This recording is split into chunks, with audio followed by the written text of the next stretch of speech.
So Brett, you're involved in the design of this boat? Vaguely. Vaguely involved? Some small input. What do you think the strengths of the boat are?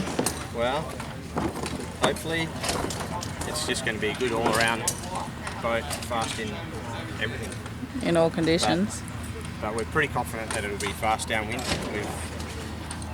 We've changed a little bit from the traditional method of trying to make lift downwind from the hulls, like all the other designers. We're using a different concept to create our lift downwind, and if we're successful, well, yeah, it should be very fast downwind.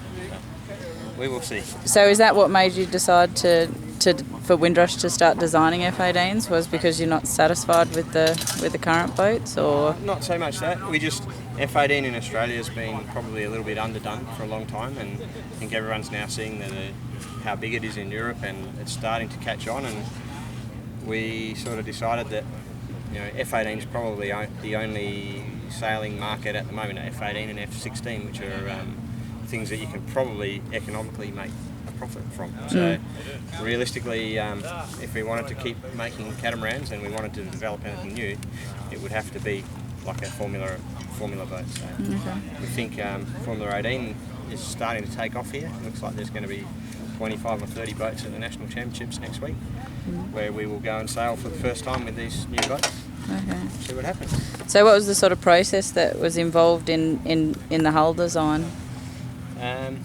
About 12 months ago, we sent our initial design ideas to Stuart Bloomfield over in Victoria, to just to give him some sketches of what we thought as a concept, and said to him, Stewie, have a look at this, and add, subtract, change, whatever, and then send us back something. And sort of after a long period of time, him sort of mulling it over and thinking about it, he sent back a drawing, and then from there we were able to backwards and forwards alter the design probably some 20-25 times. Okay. Just refining it until we were happy that it was how we thought it should look, and with his velocity prediction program we were able to theoretically simulate the performance of the boat, and we just kept nibbling away at the edges a bit until we got what we think is going to be good.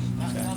And with the trials that you've had so far, do you think it lives up to the expectations? So far so good. I mean, we haven't been able to really match up against other boats, other F-18s. Only once we've really had a chance to match up against another F-18, and it was a good one that was sailed by a good competitive crew, and we were pretty pleased with the results so far. So. Okay, and with regards to difference of feel in terms of other F-18s that you've sailed, how would you describe the feel of it? Downwind, I've only sailed it once a couple of days ago, and we had really nice 15 to 18 knot winds, and downwind it just felt really fast. Like, it felt very light, it felt very responsive. Acceleration, you could really feel the acceleration, which I haven't really felt before on other F-18s. Right. Is that something you've got from your tornado sailing, or? Yeah. But the balance upwind, the helm was just beautiful. We just rest in your hand and sail, just fingertip. And downwind, there's a lot more sail area and a lot more things going on. And it had a little bit of helm, but we've just got to work on where we need to put our centreboards and how much mast rake we need and things. Right. But yeah. And really, fingers crossed for Geelong then, huh? Yeah, who knows? Okay. We'll give it our best. Thanks, Brett.